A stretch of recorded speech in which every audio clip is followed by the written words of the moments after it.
നിന്റെ കങ്ങളാ അവൻ വന്ന് ഞങ്ങളുടെ പാർട്ടി ഓഫീസിലെ ഫ്യൂസ് ഊരിയിരിക്കുന്നു. എന്താ എന്താ അമ്മാവൻ അത്രേ ഉള്ളൂ, അത് നിസ്സാരമായിരിക്കും. എന്റെ അണികളുടെ മുമ്പിൽ ഞാൻ തല കുലിച്ചെന്നത് എനിക്കറിയാവും. അണികളുടെ മുമ്പിൽ തല കുനിക്കാതിരിക്കണമെങ്കിൽ കറക്റ്റ് സമയത്ത് കറണ്ട് ബില്ല് അടയ്ക്കണം. എന്റെ അമ്മ കറണ്ടിന് പൈസ അടയ്ക്കാൻ പോയി അവനോട് 100 വട്ടം പറഞ്ഞ് എന്നിട്ട് അവൻ കേൾക്കാതെയാണ് ഫ്യൂസ് ഊരിക്കുന്നത്. അത് എന്നോടല്ല വാശി കൊണ്ടാണ്. എന്റെ പൊന്ന് ക്ലീറ്റസ്, നിന്നോട് അവൻ എന്തോന്ന് വാശി.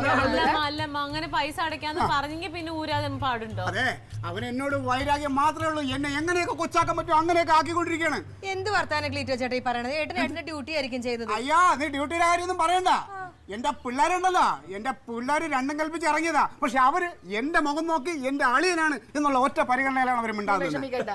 ഈ 3 പേരല്ല എന്റെ അണികള്.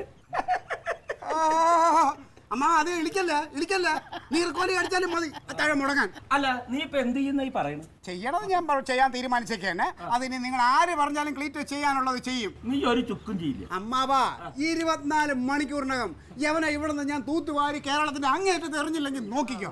അമ്മാവാ, കാസർഗോഡ് കുമ്പളം എന്നൊരു സ്ഥലം അറിയാമോ? വയനാട്ടിൽ മുത്തങ്ങ അറിയോ? അവിടേക്ക് എന്റെ പരിപാടി നീ സ്ഥലം മാറ്റും. ഇനിയിപ്പോ എല്ലാരും കൂടെ വാരിക്കെട്ടി കുടുംബമായിട്ട് അങ്ങോട്ട് പോവാം കേട്ടോ. നിനക്ക് ഇവിടെ താമസിക്കാം. ആണെങ്കിൽ എന്റെ കനകനെ നീ ഒന്ന് സ്ഥലം മാറ്റി. അങ്ങനെ നീ സ്ഥലം മാറ്റിയ നിന്റെ മുമ്പിൽ ഈ അഴകേശം മൊട്ടടിക്കും. അങ്ങനെയാണെങ്കിൽ അതേ അമ്മാവനോട് ഞാൻ പറയാണ്, ഇവനെ സ്ഥലം മാറ്റിയില്ല എങ്കിൽ എന്റെ ഈ മീശയുടെ പകുതി ഞാൻ എടുക്കും.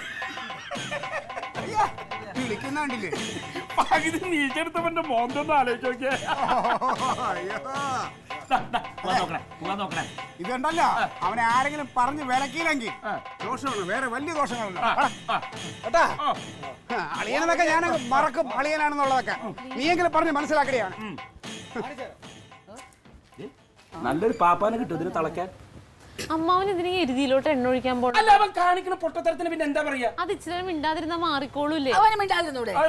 ആവശ്യമില്ലാത്തതിനൊക്കെ അവൻ ഇങ്ങനെ സംസാരിച്ചോ. ഒരു കാര്യം ഞാൻ പറഞ്ഞേക്കാം, അവന് മര്യാദക്ക് നിർത്തിക്കോ. പോയി എന്റെ കനകന്റെ തഞ്ഞത്ത അവന്റെ കളി.